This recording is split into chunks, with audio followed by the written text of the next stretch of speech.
छुट्टियों के मौसम में अगर आप गैंगटॉक घूमने की तैयारी कर रहे हैं तो गैंगटॉक सिक्किम के बारे में जान लें। गैंगटॉक कैसे घूमें, गैंगटॉक कैसे पहुंचे एवं आसानी से कम खर्चे पर सिक्किम गैंगटॉक कैसे घूमा जाए, आइए जानते हैं। सिक्किम 1642 से 1975 तक एक बौद्ध राज्य था।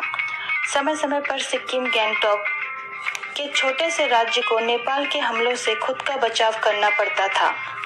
1835 दार्जिलिंग, जो पहले सिक्किम का एक संरक्षित राज्य बन गया था, अंग्रेजों ने नेपाली श्रमिकों की मदद से दार्जिलिंग में पहला चाय बागान लगाया और दार्जिलिंग को इंग्लैंड में तैनात ब्रिटिश सैनिकों के लिए एक वैकल्पिक प्रशासनिक स्थान में बदल दिया, जहां कोलकाता की तुलना में अधिक सुखद जलवायु थी। सिक्किम में 1918 में स्वतंत्रता प्राप्ति की। 1947 में अपनी स्वतंत्रता के साथ भारत ने एक साथ सिक्किम के लिए संरक्षित क्षेत्र पर अधिकार कर लिया। हालांकि विदेश नीति और राष्ट्रीय सेना की जिम्मेदारी भारत को सौंप दी गई। 1955 में जब नया संविधान लागू हुआ तो सिक्किम का राजनीतिक प्रभाव बहुत सीमित हो गया। 1973 में नौकरशाहों ने राजशाही को खत्म करने की योजना बनाई। भारत ने अपने हिस्से में अपना प्रभाव बढ़ाया। 1975 में बारवे योगियाल राजा पॉल्डेन थोडुप नामग्याल को उखाड़ फेंका और सिक्किम पर कब्जा कर लिया। इस तरह सिक्किम भारत का 22वां राज्य बन गया। लेप्चा सिक्किम के मूल निवासी हैं। लेप्चा अपनी भूमि को नियमाल अले अर्थात स्वर्ग कहते हैं। अपनी भाषा में लेप्चा खुद को मुतांची कहते हैं, मतलब माँ पृथ्वी पर सबसे प्यारे लोग। साहित्य में उन्हें शांतिपूर्ण और शर्मीले लोगों के रूप में वर्णित किया गया है। उनकी अपनी भाषा और लेखन है। वे खेती करते हैं और उनमें से कुछ आज भी शिकारी संग्राहक हैं। लेप्चा लोगों के बीच आज भी शमनवाद एवं महत्वपूर्ण भूमिका निभाता है। सवालों या समस्याओं के लिए बोमथिंग शामन या मुन शामन से सलाह ली जाती है।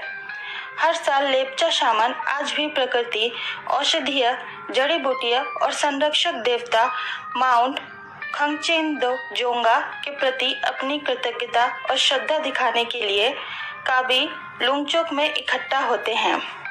आत्मनिर्भरता, कृषि, शिकार, मछली पकड़ना और इकट्ठा करना अभी भी ग्रामीण इलाके में लेप्चाओं के लिए आजीविका का एक महत्वपूर्ण स्रोत है। आज ज्यादातर लेप्चा किसान हैं और शिकार, मछली पकड़ना और इकट्ठा करना समेत आत्मनिर्भर हैं।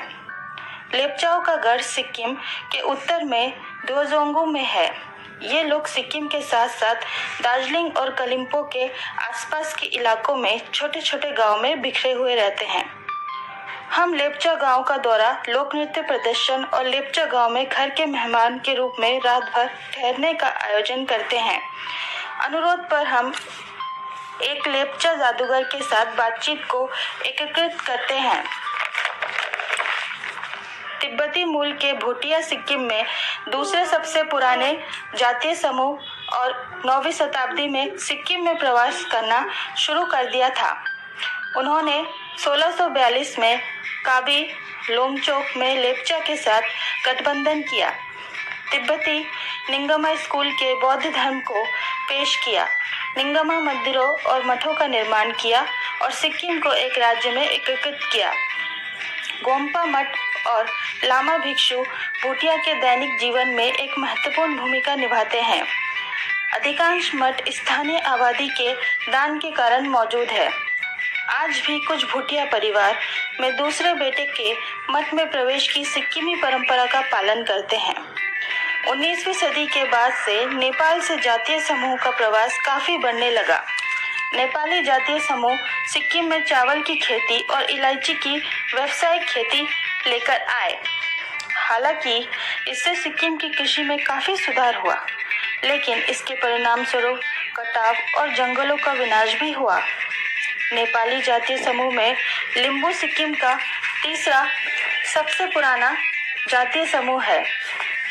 उनकी अपनी भाषा और लिपि है और उनका धर्म बौद्ध और शैव धर्म का मिश्रण है। शेरपा, तमांग और गुरुंग को छोड़कर बाकी नेपाली हिंदू है। नेपाल से बढ़ते अप्रवास के परिणाम स्वरूप आज सिक्किम की आबादी में मुख्य रूप से नेपाली जातीय समूह शामिल है, जबकि लेप्चा और भूटिया सिक्किम में अल्पसंख्यक है। नेपाली सिक्किम की भाषा है, हालांकि भूटिया और लेप्चा अभी भी कुछ क्षेत्रों में बोली जाती है। सिक्किम में बिहारी, बंगाली और मारवाड़ी अन्य प्रवासी समुदाय हैं। इसके अलावा तिब्बत पर चीन के आक्रमण के बाद से सिक्किम कई तिब्बती शरणार्थियों के लिए दूसरा घर रहा है। हमारे सांस्कृतिक दौरे आपको हमारे व्यापक व्यक्तिगत संपर्कों के माध्यम से देश और इसके लोगों के बारे में गहरी जानकारी देते हैं। विभिन्न जातीय समूह के गांव का दौरा करें, किसानों, कारीगरों, लामाओं, भिक्षुओं और जादूगरों से मिले, स्कूलों, मंदिरों और मठों का दौरा करें। हमारे टूर गाइड स्थानीय हैं, उन्हें स्थानीय ज्ञान है और वे हमारे मेहमानों की ज़रूरतों से परिचित हैं और अनुरोध पर हम एक हाउस गेस्ट के रूप में विभिन्न गांवों में रात भर ठहरने की व्यवस्था कर सकते हैं।